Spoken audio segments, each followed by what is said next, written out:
सब स्कूल में खेती करते हैं।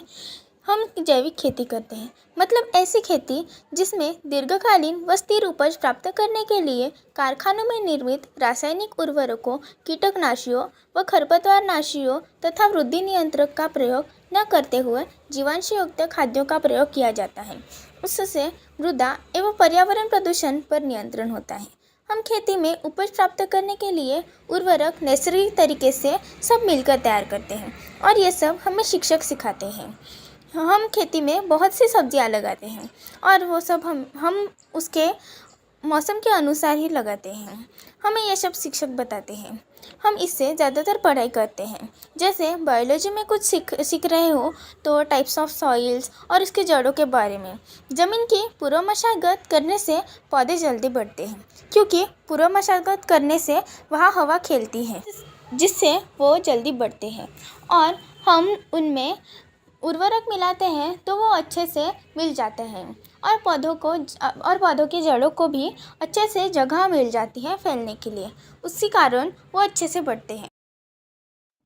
मैंने भिंडी, तुअर, हल्दी, मूंग और लौकी के बीज बोए। बीज बोते वक्त मुझे बहुत आनंद आया और मैं रोज सुबह सुबह उठकर उस बीज को पानी डालती थी और उसमें से निकलने वाले पौधे का बहुत इंतज़ार कर रही थी। हर बीज पौधा कैसा अलग अलग होता है यह जानने की मुझे बहुत उत्सुकता थी। यह सब हमारे स्कूल में हर साल सबके साथ साथ सिखाया जाता था और हम सब बीज बोते थे। बीज बोने के बाद हम सभी को बीज से निकलने वाले पौधे का इंतज़ार था। वह कैसा निकलता है और कब निकलेगा, कितने दिनों बाद निकलेगा, यह सब हमें जानने की बहुत उत्सुकता थी। यह सब क्रिया करते वक्त हमें बहुत आनंद आता था। मैंने पेरणीचा अनुभव यह निबंध लिखा है। वह मुझे जयाताई ने लिखने बोला था। जयाताई ने हमें कुछ मुद्दे दिए थे जिस पर हमारे क्लास में बहुत चर्चा हुई। फिर हमने पेरणीचा अनुभव यह निबंध लिखा।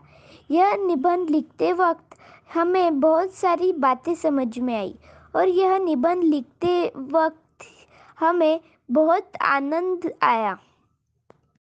हमें खेती करते समय खेती का कुल क्षेत्रफल देख के उसमें कितना बीज बोनी चाहिए इसका अनुमान निकालते हैं। जैसे हमें जो बोना है, जैसे कि करेले, भिंडी, हल्दी इत्यादि, उसकी उगवण परीक्षा करके हम बीज बोते हैं। हमें कुल 720 रुपये का बीज लगा था। हमने हमारे खेत में तूर लगाई थी और उसके बीज में भिंडी लगाई थी, जिसके कारण शत्रु कीट की मात्रा बढ़ न सके। हम खेती करने के लिए मशीनों का उपयोग नहीं करते, इसलिए पीक का उत्पादन भरपूर मात्रा में होता है। मुझे खेती करते समय का अनुभव कभी न भूलने वाला रहा है।